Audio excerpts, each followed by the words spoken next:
보름 남았으니까 우리나라 질병 통계를 다시 한번 봅니다. 2024년 발표 우리나라 질병 통계 암 258만, 고혈압 1300만, 당뇨병 600만, 고인슐린증 성인 3분의 2, 이상지혈증, 고지혈증 성인 절반, 혈전증 35세 이상 대부분.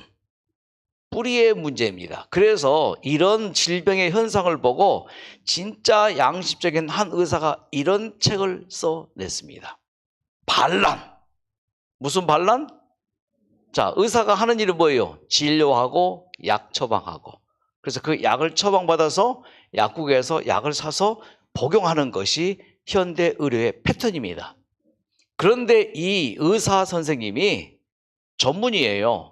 의사의 반란이라는 책을 써냈는데 그 취지가 교과서엔 없는 얘기라서 환자들이 두려워하는데 힘들어도 약을 끊고 식단 개선으로 병을 고칠 수 있다는 믿음을 가져야 합니다. 이 책의 요점이에요. 고혈압, 당뇨 등 대부분의 성인병들은 모두 먹는 것을 고치면 치유될 수 있는 질환들입니다. 사실 암이 왔는데 그 암은 최종적인 질병으로 볼 수 있어요. 만성질환 중에서 최종적인 질환이 암이고, 암이 오기 전에 사실은 우리의 몸이 어땠다요? 고혈압, 당뇨 혹은 고인슐린증, 고지혈증 이런 것들 때문에 결국은요 피가 잘 흐르면 암이 안 걸립니다. 피가 이런 고인슐린증, 고혈압, 당뇨 때문에 피가 약간 더디 흐르는 그곳에 암이 발견돼요. 암이 발생돼요.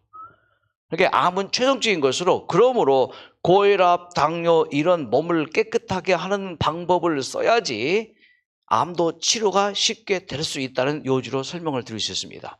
이 신우섭 박사는 어떤 사람인가? 의문을 꽤 많이 가졌던 사람입니다.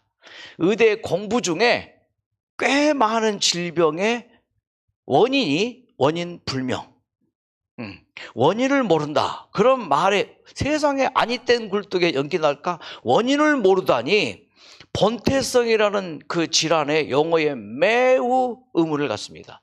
사람은 태어날 때부터 병 걸리게 되어 있다.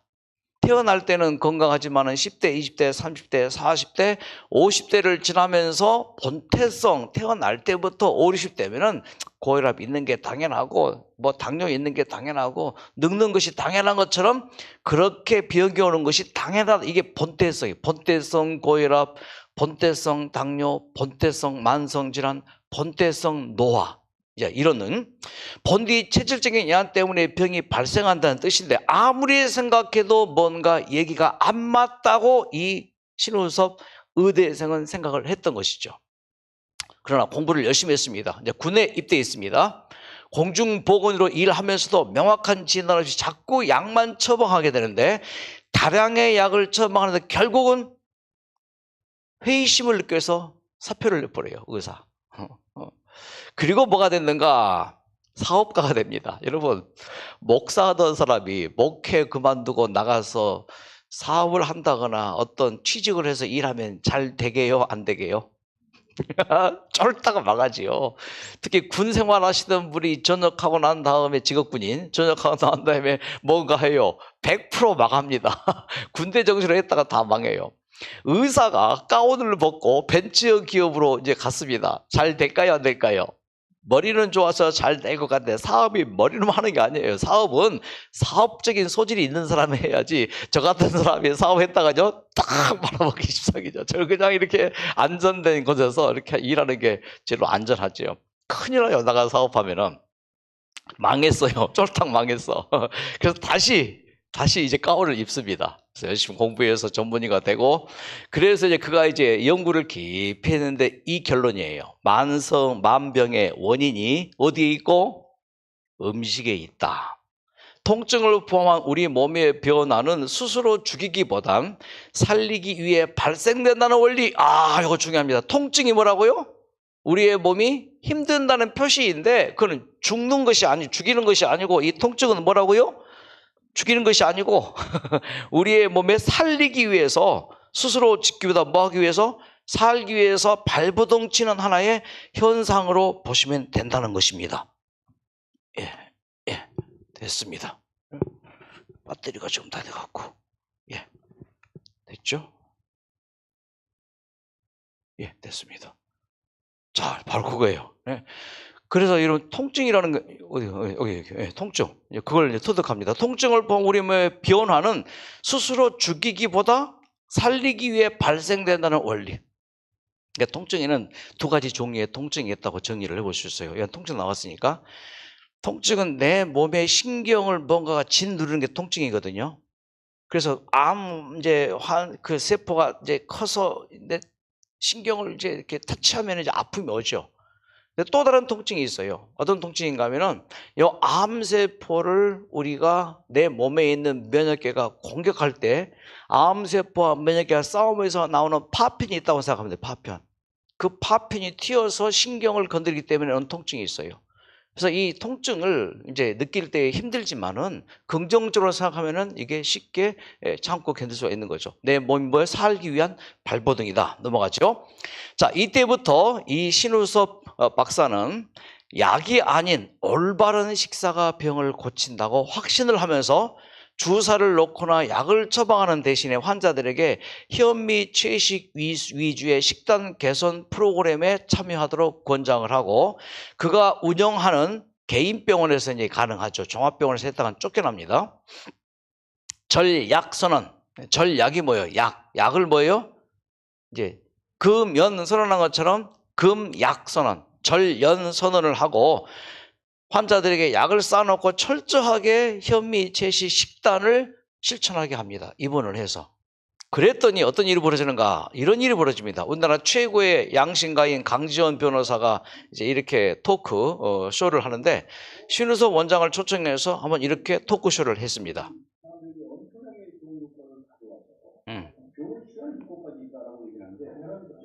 원장님께서는 병원에서 환자를 치료하시는데 어떻게 치료하신다라고 알고 있습니다. 어떻게 했습니까? 저희는 약물 치료나 실제 같은 대중요법 치료는 하지 않습니다. 네. 왜냐하면 대중요법이라는 건 잠깐 증상을 없애고 바꿔도 근본적인 치료하지 않습니다. 그래서 너무 근본적인 원인이 올 것인가라는 고민 속에서 찾아낸 것이 몸을 치료하나. 내가 원하는 잘못됐을 때 우리 몸이 그거보다 알려는 치료가 아니니까 나는 결론에 이르게 됐죠. 그리고 저희가 오신 분들은 치료 아닌 약을 먹고 오지만 그 약을 갖고 있습니다. 그래요. 그럼 환자가 아픈 사람들 어떻게 됩니까? 다 나았습니다. 다 나으니까 약을 끊죠. 그럼 어떻게 치료하죠? 저희가 결국은 음식을 통해서 합니다. 자, 대부분 음식을 통해서 치료합니다. 그러니까 약으로, 그 말 있죠. 음식으로 고치지 못한 병은 약으로도 고칠 수 없다. 이 음식이 중요한 우리의 약이 되는 것입니다.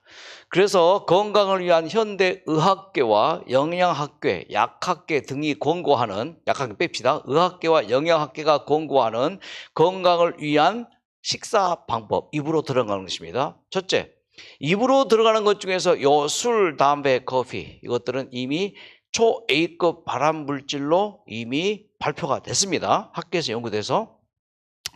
우리의 몸에 쌓이게 하는 기호식품, 이게 다 기호식품에 해당합니다. 자, 술 보십시오. 당연히 술은 이제 끊죠. 안 드시죠? 알코올 이미 초-A급 발암물질로 분류가 됐고, 담배도 물론 마찬가지입니다. 이미 초-A급 발암물질로 발표가 됐습니다. 그런데 술, 담배는 끊던데 커피까지는 끊지 않고 드시는 분들이 꽤 계셔서 걱정이 돼서 이 자료를 가지고 나왔습니다. 자, 커피에 대해 생각해 보십시오. 커피가 몸에 좋습니까? 나쁩니까? 좋은 것도 있고 나쁜 것도 있고, 커피가 나쁘다 그거 아니에요. 또 커피가 좋다는 연구가 많거든요. 치매도 예방되어지고 뭐 혈압에도 좋고 뭐 그런 연구가 있으니 잠시 보여드리겠습니다만은. 자, 미 법원에서 2018년 3월 28일 매우 중대한 판결을 했습니다. 그래서 커피 애호가들이 충격에 빠졌어요. 캘리포니아 법원에서 스타벅스를 포함한 대형 커피 회사들의 커피컵에 커피의 발암 위험성을 알리는 경고문을 부착하라고 꽝꽝꽝 판결을 내려버렸어요. 2018년입니다. 반드시 커피 컵에 이 경고문을 붙이고 커피 판매하는 그 데스크에도 이 문구를 써서 올리도록 그렇게 이제 했습니다. 자, 커피가 과연 발암 물질인가 항암 물질인가? 첫째, 발암 물질이라고 하는 것은 원두를 볶고 커피를 끓이는 과정에서 아크릴 아마이드라는 발암 추정 물질이 생깁니다.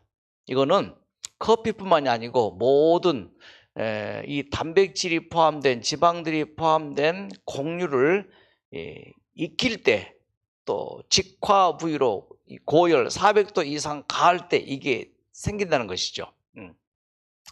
특히 이제 이 고기의 어떤 그런 육류에 들어있는 지방질, 단백질이 400도 이상으로 탈 때 이것이 발생한다고 이제 발표도 많이 하고 있습니다. 자, 그런데 WHO 산하 국제암연구소 IARC에서는 2016년에 재분류를 합니다. 자, 이 커피는 발암 물질이 아니고 오히려 항암 물질이다. 자, 2년 전에 항암 물질이다 발표를 해놓고는 2018년에는 미국 캘리포니아 법원에서 뭐요? 이건 아주 발암 물질이다 이제 경고문을 붙이도록 했습니다. 자, 그러면서 그때 당시 2016년에는요 암 유발 가능성이 있는 그룹 B, 그룹 2B에서 이 커피를 제외합니다. 발암 물질로 분리되지 않은 그룹 3에 이 커피를 포함을 시키죠. 자, 그러면서 1991년부터 25년 동안 인체암 유발 가능성이 있는 물질에서 제외됐었고 2016년에 다시 또 국제암연구소에서 이 커피는 오히려 항암 물질이라고 발표한 적이 있었는데 2018년에 또 미국 캘리포니아 법원에서는 발암 물질이다 하니까 이제 굉장히 혼란이 이제 야기되었습니다. 자, 그러면 커피가 좋다는 이제 연구 논문을 몇 개 보죠. 커피는 위궤양에 좋지 않고 불면증을 유발하지만 파킨슨병, 간암 예방에는 좋다는 연구 논문들이 있어요. 실제 실험을 해서 그런 사례들이 발표가 됐습니다. 또 커피 성분 가운데 폴리페놀, 이건 모든 야채 속에 들어있는 굉장히 중요한 성분으로 이 사과 껍질 속에 폴리페놀이 많이 들어있죠. 예, 그렇습니다. 이게 폴리페놀이 항산화, 항염증, 항암 작용에 도움을 주는 폴리페놀이 커피 주 성분에 들어있다. 그래서 항암 물질이다.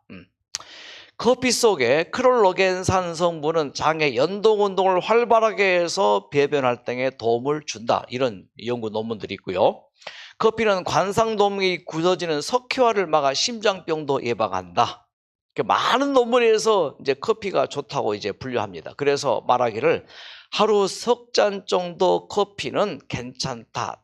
단서가 프림이나 당분이 들어있지 않은 커피로 존재합니다. 그냥 블랙커피 그 정도. 달지 않고 이렇게 뭐 이제 그 부드럽게 프림 들어가지 않은 이제 그런 커피를 말하는 거죠. 커피를 드셔도 어떻게 드시라고요? 프림이나 당분을 넣지 않고 드시는데 굳이 이런 성향인데 이 커피를 먹어야 될지 한번 진행해 보십시다. 호주의 퀸즐랜드 의학연구소에서는요 여기서 커피를 마시는 30만 명의 건강 데이터를 분석합니다. 이거 엄청난 여기 30만 명의 데이터를 이제 비용이 많이 들어가죠. 커피 섭취와 암 발병 여부 관계는 없는 것으로 딱 나타났습니다. 여기에서 커피 마셔도 암과는 상관없다. 이 연구 결과가 이제 국제 감염병 학회지에 발표가 되어집니다.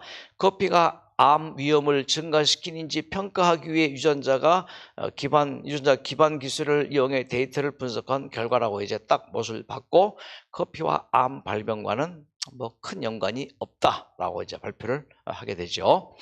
자, 문제는 커피에 아크릴 아마이드라는 이 성분입니다. 원두를 볶을 때 그 자체에서 발생되는 것인데 아크릴 아마이드, 고기나 생선을 구울 때도 똑같이 발생되는 성분들입니다. 음식 조리 시 특히 태울 때 많이 발생하는 것인데 아크릴 아마이드는 위암, 대장암, 직장암의 원인으로 연구되어졌고요. 탄수화물 함량이 높고 단백질 함량이 적은 식품을 고온에서 조리할 때 발생을 합니다. 감자를 높은 온도에서 튀기거나 그리고 공유를 이렇게 튀길 때, 고온으로 가열할 때 그때 이를 아크릴 아마이드가 생긴다는 것입니다. 자, 그래서 뜨거운 커피와 암 발생과의 관계를 국제암연구소에서 최근에 발표한 이 그래프입니다. 한번 쫙 보시면은요, 차게 드시면은 괜찮은데 뜨겁게 해서 먹으면은 65도 이상, 뜨거운 커피는 그룹 2A로, 발암물질 그룹 2A로 그렇게 분류를 합니다. 여기 최근 이제 자료이죠. 그러니까 이제 드셔도 좋은 점이 있지만은 굳이 아크릴 아마이드라는 그 성분이 있는데 그 성분이 그룹 2A로 분류가 된 마당에 굳이 꼭 커피를 먹어야 될까? 한번 잘 생각을 하셔서, 워낙 한국인이 세계 커피 소비 1위잖아요. 또 이 커피 마시면서 그 커피 향이나 또 이렇게 이 커피의 그 어떤 느낌이 좋고, 또 커피 마시면서 이제 커피숍에서 대화하고 또 그런 또 좋은 점도 있긴 하지만은, 암 투병 중에 내 몸에 혹시라도 암을 유발시키거나 증진시킬 수 있는 그런 요소가 있다면 피하는 것이 좋지 않을까 싶은 생각을 이제 하게 됩니다. 자, 그건 그렇고요. 가공식품을 줄이라. 특히 화학조미료가 가미된 가공식품, 감미료, 향신료, 착색제, 보존제가 주 가공식품에 들어가는 것들인데, 특히 이 착색제, 색깔을 내게 하는 이 착색제, 이것은 아질산염이 많이 포함되어 있습니다. 그래서 이 아질산염이 우리의 인체 위장에 들어가서 위액과 혼합이 되어질 때 아질산염으로 바뀌게 되고, 그것이 초A급 발암물질, 암을 더 유발시키는 그 방법이 되니까 이 가공식품 줄이는 것은 당연한 겁니다. 특히 고지방 음식 섭취를 주의하라는 게 현대의학에서 권고하는 것입니다. 콜레스테롤 함량이 많은 동물성 지방을 줄여라.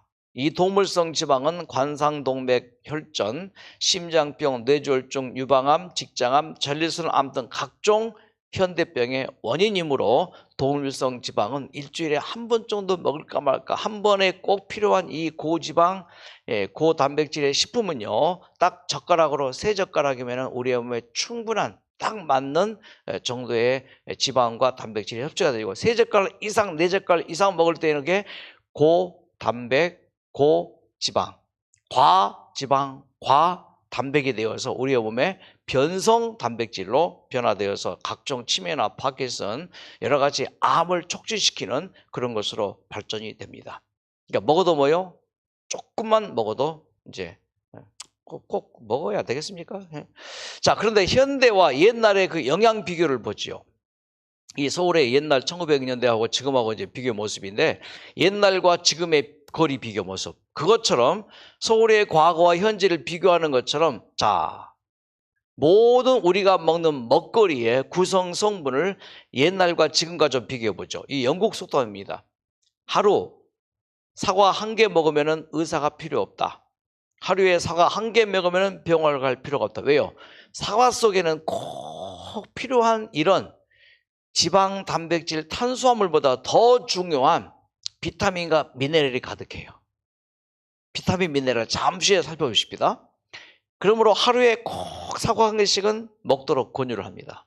자, 사과 속에 이렇게 좋은 우리의 몸의 면역력에 결정적인 것이 있으므로 사과는 하루에 1개씩 꼭 여러분 드시기를 권장합니다. 영국 속담이란 말이에요. 하루에 1개 사과 먹으면 의사가 필요 없다, 병원 갈 필요 없다. 사과 속에 이렇게 구성된 성분들이 우리의 몸의 면역력을 촉진시킵니다. 자, 비교해보죠. 이 사과, 1914년 사과와 1992년 사과, 약 한 몇 년간 차이예요. 약 한 90년 정도의 차이인데, 칼슘, 인, 철, 칼륨, 마그네슘 함량이 1914년에는 이렇게 가득했어요. 근데 세월이 지나면서 약 90년 동안에 칼슘은 1914년에 비해서 거의 50%가 감소가 됐고, 인, 정말 중요한 우리의 뼈에 정말 중요하고 이 면역에 정말 중요한 인은요, 자그마치 84%가 감소해버렸어요. 철도 이건 뭐요? 한 4-5배 감소, 96% 감소됐네요. 칼륨은요, 이렇게 많이 감소됐습니다. 마그네슘도 82% 정도. 자, 왜 영양소가 감소됐을까요? 환경 변화, 날씨 변화, 토양 변화, 이런 것들 때문에. 자, 또 보십시다. 1963년 대부분의 식품하고 92년 식품하고 이렇게 큰 차이 41%, 42%, 뭐 거의 3, 40%가 다 감소되죠. 비타민 A, C 모든 식품의 구성 요소가. 자, 1962년과 92년까지의 이 비교를 봤을 때 영양성분이 또 크게 변한 자료입니다. 모두가 다 감소했어요. 마이너스 66 과일, 뭐 비타민 A가 철은 마이너스 57, 다 감소됐죠. 유일하게 증가한 게 채소 속에 들어있는 뭔가요? 인칼륨이 증가됐죠. 플러스 10에서 20. 왜 그랬을까요? 인칼륨이 비료 성분 때문에 그래요. 인칼륨. 화학 비료 속에 인칼륨 질소들이 많이 들어있잖아요. 그것 때문에 유일하게 증가된 것은 화학 비료 성분인 인칼륨 질소, 이것만 증가되고 나머지 모든 건 다 감소됐어요. 그러니까 옛날에는 사과 한 개만 먹어도 되는데 지금 몇 개 먹어야 돼요? 거의 3개 정도 먹어야지 옛날 섭취되었던 사과의 성분들이 몸에 섭취될 수 있는 것으로 많은 영양소가 감소가 되어버렸습니다. 참 우리는 지금 아주 어려운 시기에, 건강에 어려운 시기에 살고 있습니다. 또 이 곡류는요, 정제하지 않은 곡류 속에는 섬유질이 많습니다. 그래서 이 섬유질이 소화 배설을 촉진하고 배설 시간을 단축시키면서 몸의 독소 증가를 줄여주는 것이 바로 이 정제하지 않는 곡식이 우리의 몸에 암 발병을 낮추어 줍니다. 우리는 주식이 쌀이니까 쌀을 정제하지 않고 이제 이렇게 먹는 것을 현미라 하죠. 여러분, 현미 속에 들어있는 영양성 뭐 좀 보세요. 자, 현미. 이 작은 한 톨에 담긴 무한한 영양의 세계를 아시나요? 이 작은 한 톨의 쌀에 담겨 있는 영양소인데 무한한 영양소의 세계. 그래서 현미 한 톨을 분석을 해보니까 이렇게 구성이 많습니다. 미강, 아오분충, 백미, 배아 등등으로 쫙 이 쌀 한 톨이 구성이 되어지는데, 자, 특히 이 현미의 씨눈 속에 들어있는 이 가바, 이 가바 성분이 우리의 몸에 들어가서 이렇게 큰 일을 합니다. 눈 한번 쫙 봐보세요. 대사증후군 예방, 혈액순환 촉진, 콜레스테롤 제거, 혈압을 낮춰주고 뇌세포를 활성화시키고 기억력을 증가시키며 염증 수치를 감소시키고 월경 전후증후군을 완화시키면서 우울증도 완화시켜주는 게 현미의 그 씨눈 속에 들어있는 가바예요. 자, 가바. 쌀눈 부분에 집중되어 있는 가바. 가바는 인체 내에서 혈액순환을 촉진하고 혈압을 낮춰주는 기능성 성분이며 또 뇌세포를 활성화하고 성장을 촉진하는 데도 도움이 되는 것으로 알려져 있습니다. 이게 모든 통곡식의 씨눈 속에 들어있는 가바라는 성분입니다. 그러니까 보리, 밀, 또 뭐 곡식들 많잖아요. 그 곡식들에게는 반드시 다 뭐가 있어요? 씨눈이 있죠. 그 씨눈 속에 다 가바가 들어있어요. 자, 또 다른 법. 옥타코산올, 요 씨눈 속에 들어있는 거예요. 그러니까 이 백미에는 없습니다.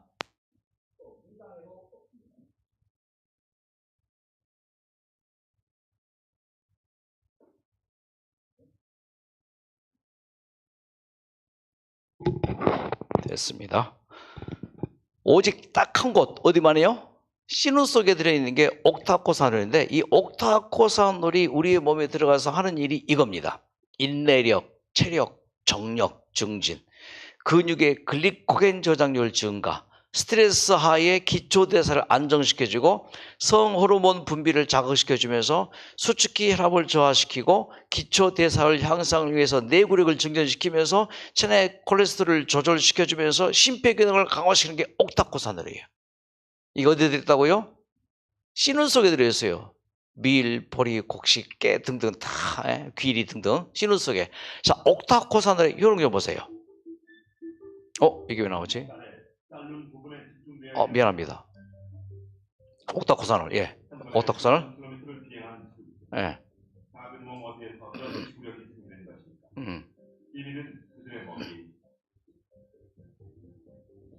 바로 쌀눈과 쌀겨에 함유되어 있는 생리활성물. 옥타코산올이라고 철새가 먼 거리를 이동을 할 때 쉬지 않고 날아가는데 불가능하다고 얘기하잖아요. 그게 옥타코산올이라는 성분을 섭취를 해서 그렇거든요. 그게 지구력을 일으키는 효과가 있어요. 자, 그러니까 뭐예요? 철새들이 먼 거리를 이동할 때 뭘 먹어요? 통곡식을 먹어요. 그래서 요즘에 뉴스에 보면은 철새들이 오는 도래지에 뭐 지자체에서 수십 톤의 막 뭐죠? 그 도정하지 않은 쌀이 있죠. 그걸 벽시예요, 벽시. 벽시를 막 뿌려 놓잖아요. 그러니까 이 설세들이 그거 먹고 있잖아요. 그 속에 들어있는 옥타코사놀 성분 때문에 수만 킬로를 뭐요 비행해서 날아가는 그 원인이 요 통곡식 속에 들어있는 그 씨름 속에 들어있는 옥타코사놀. 그러니까 우리의 이 투병은요 지금 장기전이에요. 장거리 마라톤이에요. 뭐가 필요합니까? 인내력, 지구력. 인내력. 참고 또 참고 견디는 그 인내력이 필요하죠. 하루 이틀, 한두 달에 끝날 게 아니잖아요. 최소한 5년 이상씩 마라톤 해야 되는데 그 마라톤에 필요한 게 뭐예요? 현미를 드실 때에 그 씨름 속에 들어있는 옥타코산을 내 마음에 들어서 뭐예요? 지구력, 인내력을 증진시켜 주는 것이죠. 결국은 뭐예요? 참고 또 참고 인내력이 있을 때 이 투병에서 성공할 수가 있죠. 자, 또 더 중요한 게 이제 이 현미, 이 쌀룬 속에 들어있는 요 미네랄이, 이 미네랄 어떻게 되는가? 미네랄 군이 들어있어요. 한두 가지가 미네랄이 한 10수가지 되는데 그 미네랄이 여러 가지가 공동으로 다 들어있습니다. 미네랄 우리의 몸에서 하는 일이 이렇게 중요해요. 미네랄이 없으면은 우리의 몸에서는요, 제대로 건강을 유지할 수 없는 게 바로 미네랄이에요. 자, 설명을 보죠. 미네랄. 자, 보십니다. 세계 영양보고서에 따르면 현재 전 세계 인구의 3분의 1이 미네랄 결핍이라고 합니다. 이 미네랄이 결핍되면 특히 아이들은 신체적, 정신적으로 발전할 수 있는 잠재성까지 위협받는다고 경고하고 있습니다. 우리 신체 내 미네랄 중 단 하나라도 부족해지기 시작하면 이것은 몸 전체를 뒤흔들 수 있습니다. 자, 몸 전체가 뒤흔리는 지방질, 단백질, 탄수화물 이것이 아무리 우리 몸에 잘 공급되어도 3, 4%밖에 안 되는 요 미네랄 이게 부족하면은 전체 건강이 위협을 받을 수가 있고 이것이 모자라서 병이 올 수도 있었습니다. 자, 보지요. 미네랄 역할. 왜냐하면 이 미네랄이 신체에서 일어나는 각종 생화학 반응에 촉매 역할을 하기 때문이죠. 촉매 역할, 성냥불 역할을 하는 것이죠. 인체 내 필수 미네랄은 약 12가지 정도인데요. 이 가장 대표적인 미네랄인 칼슘은 뼈와 혈액 속에서 뼈를 단단히 하고 혈액 응고에 관여합니다. 이 아연은 성 미네랄 또 학습 미네랄이라 불릴 만큼 성적인 능력과 학습 능력에 관여하고 수많은 호르몬들의 활동에 영향을 미칩니다. 또 철분은 부족하면 빈혈을 일으키고 이 셀레늄은 노화를 방지하는 항산화제 역할을 합니다. 이 밖에 다른 미네랄들도 신체 구성 요소이자 신체 기능을 조절하는 중요한 역할을 하는데요. 이 미네랄들의 총량은 체내 구성에서 불과 3.5%밖에 되지 않습니다. 그러니까 미네랄 하나하나는 극소량에 불과한 것이죠. 그런데도 영양 과잉 시대라 불리는 요즘 왜 현대인들이 미네랄 결핍에 시달리는 것일까요? 자, 미네랄 결핍 때문에 오는 증상을 잠깐 들여다보겠습니다. 자, 필요로 하는 것들이 참 많습니다. 예를 들어서 칼슘, 칼륨, 마그네슘, 셀레늄 이런 것들이 없으면 우리 몸은 지탱을 할 수가 없거든요. 이렇게 자연계에 존재하는 금속 원소를 가리켜서 우리는 미네랄이라고 하는데요. 이 미네랄은 우리 몸의 3.5%밖에 존재하지 않지만 큰 역할을 감당하고 있습니다. 미네랄이 부족하게 되면 우리의 몸은 삐걱거리게 되는데요. 자, 아무런 이유 없이 몸에 뭔가 이상이 생긴 것 같다 하시는 분들 미네랄 부족을 한번 의심해 보셔야 할 것 같습니다. 자, 미네랄이 우리의 몸에서 하는 일 첫째, 물의 균형을 조절합니다. 이거 얼마나 중요합니까? 알칼리성을 유지시킵니다. 뼈와 치아의 경조직을 유지시켜줍니다. 영양소 흡수율을 증가시켜주고 체내 반응 촉매작용, 아무리 지방, 단백질, 또 탄수화물이 잘 들어가도 요 미네랄이 뭐요? 효소, 스파킹을 일으켜줘요. 그래서 스파킹이 이렇게 연소작용이 일어나서 열과 에너지가 발생해서 몸에 힘이 나고 면역이 증가되는 것이죠. 바로 그거예요. 촉매작용을 하는데 이게 부족하니까 기운이 없어요. 메가리가 없고 막 아무 문제가 없는데 병원 결과 검사해 보면은 아무 문제 없는데 사람 죽겠어요. 아파서 힘들어서. 자, 이거 보세요. 이거 그겁니다. 열심히 일한 당신 어느 날 갑자기 손 떨림이 시작이 됐고 멈추질 않는다고요? 그리고 눈 주위가 가끔 팔을 떨려서 깜짝깜짝 놀란다고요? 손 손발도 할 것 없이 잘 부러지고 갈라져서 많이 속상하시죠? 사회생활에 집안일에 스트레스는 물론이요, 쌓이는 피로 때문에 짜증만 늘어가는데 지쳐 쓰러져가는 내 몸을 생각해서 병원에 가보지만 되돌아오는 말은 이상하게도 양호함. 아니 도대체 뭐가 문제냐고요? 도대체 뭐가 문제냐고요? 그래서 이런 경우들이 굉장히 많답니다. 미네랄 부족. 그래서 쫙 미네랄 검사해 보면 부족한 부분인데 그 부족한 부분을 처방을 해서 먹으면 당장 언제 그러냐는 듯이 몸이 멀쩡하대요. 자, 미네랄 부족 봅니다. 조금만 걸어도 쉽게 지치고 꾸벅꾸벅 졸기 일쑤입니다. 피곤하고 손발도 자주 저리고 머리가 아프고 혈액동안에 가슴이 아무 이상이 없다. 이곳저곳을 전전하다 결국 모발 미네랄 검사를 받게 됐고 놀랍게도 부족한 마그네슘을 처방받고서야 몸이 좋아졌다고 합니다. 대표적인 걸로는 모든 검사를 통해서 이상이 없다는 걸 확인했는데도 불구하고 만성적인 피로감, 견딜 수 없는 피로감, 심지어는 생활에 지장이 있을 정도의 그런 피로감을 호소하시는 분들이 있고요. 체중이 빠지고 식사를 아예 못하시는 분들 물론 계십니다. 그 다음에 또 하나는 여성의 경우는 만성적인 두통, 그 다음에 생리와 연관된 보고 있었는데 몸이라는 게 굉장히 중요하다는 걸 느꼈습니다. 그리고 이게 좋아졌습니다. 자, 그래서 현대인들이 3분의 1이 뭐요? 전 세계 인구의 3분의 1이 미네랄 부족이죠. 그래서 1936년입니다. 미국에서는요, 국회에서 국민들에게 미네랄 중요성을 이제 강조하고 국회에서 나서서 그 대안을 찾도록 이제 했다는 것이죠.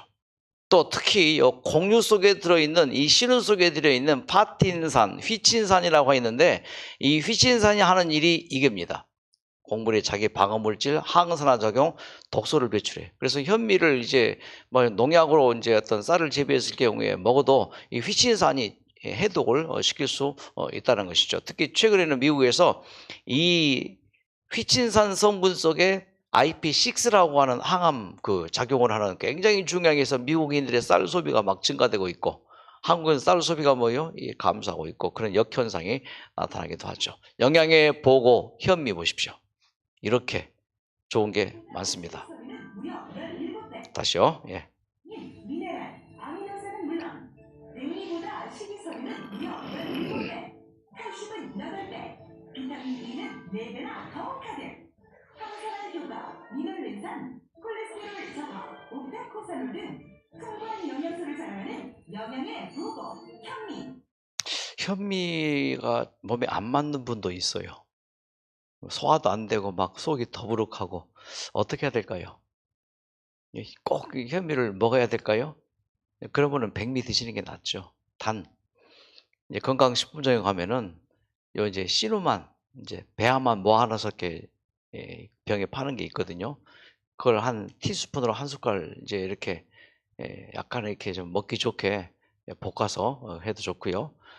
그래서 진짜 꼭꼭 씹어서 이거는 100번이 아니고 한 200번 이상 이것만 씹어서 드시면은 또 충분히 보충이 될 수도 있지요. 아니면은 현미가 소화가 안 되는 분들에게 테스트 해봤는데 그냥 씹지 말고요. 진짜 위장에서 소화할 일 없게 그렇게 꼭꼭 100번이 아니고 200번 정도 씹어서 드시게 했더니 소화가 되더라고요.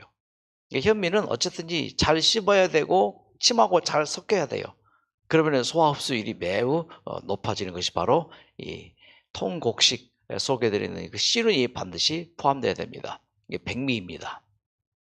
흰 쌀이죠. 그런데 이것은 현미입니다.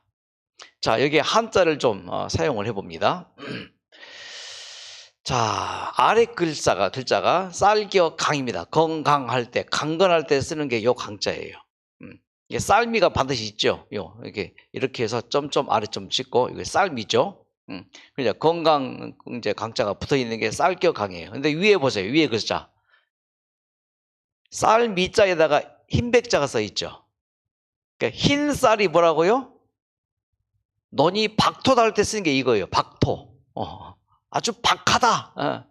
찌꺼기밖에 없단 말이에요. 그러니까 우리 조상들은 중국에서 한자가 만들어질 때 흰 쌀은 뭐라고요? 찌꺼기다. 현미는 뭐라고요? 진짜 알곡이다.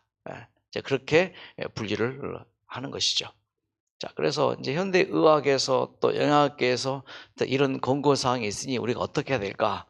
잘 생각하시고 어떤 걸 먹느냐도 중요하고 어떻게 먹느냐도 중요하니 통곡식 위주로 꼭 식사를 하시고 오래 씹어야 돼요. 오래 씹어 드시고 그렇게 하면은 이 모든 것들이 내 몸에서 굉장히 큰 이제 치료 작용을 하게 될 것입니다. 야채 먹는 것은 당연하고요. 자, 야채 먹는 것에 대해서 한번 이것을 좀 보고 마칩시다. 야채. 자, 채식에 대해서 미국 영양협회에서 이제 발표한 자는데 채식은 건강에 좋고 영양학적으로 적절하며 특정 질병을 예방하고 치료하는 데 도움이 됩니다. 이게 통곡식 식사하고 채식하고 채식주의자는 비채식주의자보다 체질량 지수가 양호하며 허혈성 심질환에 따른 사망률도 낮게 연구가 되었고요. 또한 채식주의자들은 혈중 콜레스테롤 수치도 낮고 혈압도 드물며 제2 당뇨병, 전립선암 그리고 결장암 발병이 이미 낮다고 영양학회에서 미국에 발표가 되었습니다. 특히 이 가공식과 육식은 질병을 가져오고 채식은 건강을 지켜준다고 WHO 산하 국제암연구에서 이미 발표를 했습니다. 어떻게 한다고요? 가공식, 육식은 질병을 가져오고 채식은 건강을 지켜준다. 2004년 발표에는요. 연간 전체 질병 사망자의 71.5%인 2,500여만 명이 육식과 관련 있는 질병으로 사망한다. 심장혈관 질환 사망자의 85%, 전염병 사망자의 61%, 암 사망자의 60%, 당뇨병 사망자 50%가 무엇과 관련 있는 사망자라고요? 육식과 관련. 그래서 WHO에서도 육식에 대해서 이렇게 경고를 주고 있습니다. 자, 미국 국제영양학회지 뉴트런치에서는요, 이렇게 코로나 시대 때 연구를 이렇게 해냈습니다. 꾸준한 채소 섭취가 코로나 감염을 줄여준다. 이제 이런 연구입니다. 감염돼도 금방 낫게 한다. 평생 육식을 즐겼던 사람이 힐링 캠프에 왔습니다. 그래서 이분이 깨달았어요. 고혈압, 당뇨에 지금 뭐 여러 가지 많은데 그래 맞다. 이거 당장 바꾸고 사니까 육식 위주의 식사를 채식으로 바꿔서 이분이 건강을 회복한 그런 사례가 있습니다. 자, 이번 사례만 말씀드리죠. 1980년에 간경화 말기 선고를 받습니다. 다 죽게 됐습니다. 네, 제주도에 사시는데 어느 제주도 이제 제주시 어떤 거리를 지나가는데 건강식품점이 하나 있어요. 거기 식품이 채식이 건강을 뭐 이렇게 회복시킨다. 이제 그런 문구를 보고 들어갔어요. 그래서 이제 음식물에 관한 겉면의 뉴스타트 원저 책을 보고 이분이 깨달았습니다. 나의 질병의 원인은 제주에서 농사를 지었는데 농사 중독이구나. 농약 중독이구나. 이걸 깨달았어요. 그래서 채식이 사람을 살리다는 이 표를 보면서 더 이상 농약을 사용하지 않고 그가 정말 순수하게 비료도 쓰지 않고 농약도 쓰지 않고 이제 순채식을 하면서 이제 건강을 기적적으로 회복을 하죠. 물론 신앙적인 이제 뒷받침이 있었죠.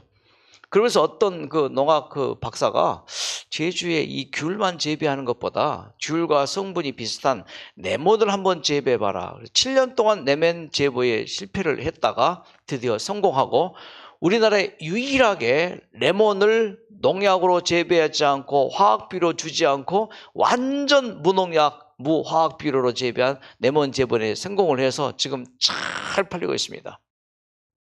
한 달에 한 번씩 이 레몬이 저에게 와요. 와서 저희 집사람이 몇 분에게 나눠주고 저도 매일 이 레몬 이걸 한 개씩 이런저런 방법으로 먹고 있습니다.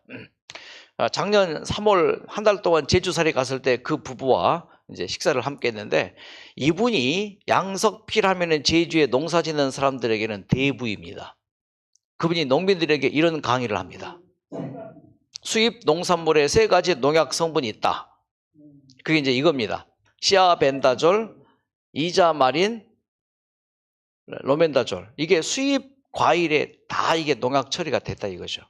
그러니까 이것이 우리 국민들에게 이제 맥히고 있는데 이분이 안타깝다는 얘기를 이제 하시는 것이죠. 자, 그러면서 이분이 이제 이런 강의를 합니다. 제초제.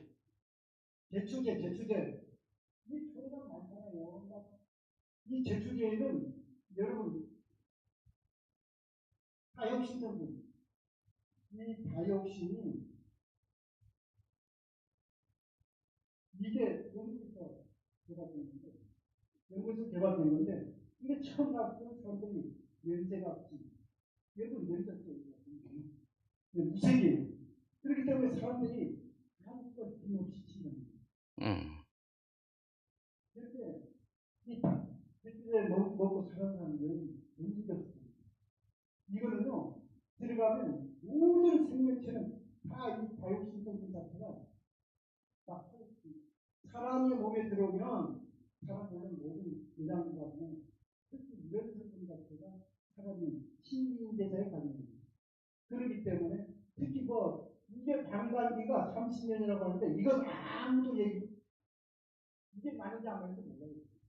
그러니까 그 월남전 때 고엽적 피해받은 분들 모아서 고엽제가 제초제였죠. 기억을 하잖아요. 그런 것들이 이런 성분이 다른 게 아니에요. 농약과 대학가도 소득제가 있어요. 소득제가 있지만 이건 지금까지 자, 그래서 우리가 나도 모르게 제초제가 들어가는 성분들을 먹을 수 있거든요. 그러니까 농사들이 농사 지을 때 보면 제초제 쫙 뿌리잖아요. 뭐 과수원에 혹은 또 이런저런 재배하는 곳에. 그래서 이거 나도 모르게 이제 제초제 성분이 내 몸에 들어와서 건강을 어렵게 하고 질병 회복을 어렵게 만드는 그런 경우도 있으니 정말 먹는 게 중요하죠. 그러니까 현대의학이나 이제 영양학계에서 이 먹는 거 정말 중요한 걸 강조했는데 우리는 좀 더 적극적으로 이제 들어가서 이 먹는 거 있잖아요. 이제 에덴 요양병원에서 주는 이 식단 자체가 맛이 없을 수도 있다고 뭐 몇 분들이 얘기도 하고 뭐 그렇지만 이거는 맛으로 먹는 게 아니고 뭐예요? 짜지 않아서 싱거워서 뭐 맛이 없다. 그건 다 둘째치고 정말 중요한 핵심은 뭐예요? 무화학비료, 무농약. 그런 쪽으로 깨끗한 식단이 우리에게 정말 필요합니다.